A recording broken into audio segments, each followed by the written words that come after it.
Je trouve cette exposition très impressionnante parce que le message qu'on voit aujourd'hui, c'est de combattre un ennemi commun, ennemi contre l'humanité, c'est le nazisme.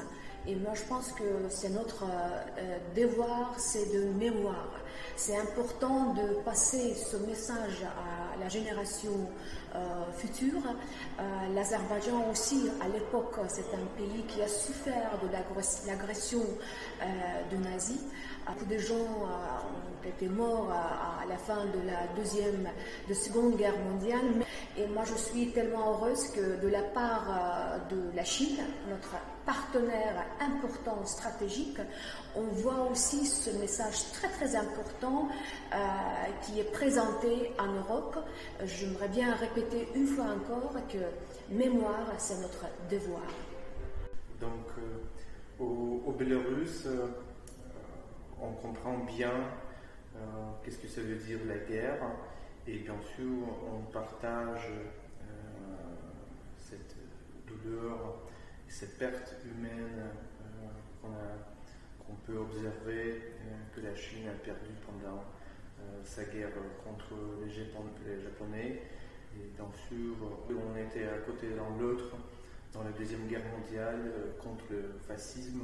Et aujourd'hui, c'est très important que la Chine et le Bélarus, on se trouve toujours à côté l'un de l'autre. Et j'espère que l'amitié entre nos deux peuples va nous donner les résultats fructueux et communs. Très impressionné et très touché de pouvoir voir en photo mon arrière-grand-père et son frère. Et mon père en parlait, c'est très important, je pense, pour l'avenir, de savoir d'où on vient pour pouvoir mieux avancer dans l'avenir, voilà, tout simplement.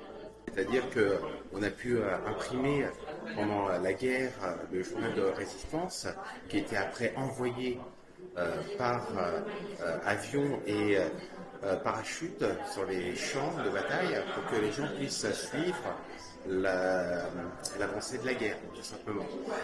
Je suis très fier aujourd'hui de pouvoir être présent pour cette cérémonie d'ouverture de l'exposition. Non, j'ai pas eu de surprise. Je connais très bien l'histoire. C'est de mon grand-père. Voilà, je suis fier aujourd'hui de pouvoir assister à une cérémonie sur mon grand-père et sur d'autres personnages qui ont marqué cette histoire, et ça permet de se remémorer les souvenirs et de fêter les 80 ans de la fin de la guerre. La Chine a contribué à la victoire en 1940. Et je suis persuadé que beaucoup de Français n'ont pas connaissance de la violence de la guerre entre la Chine et le Japon.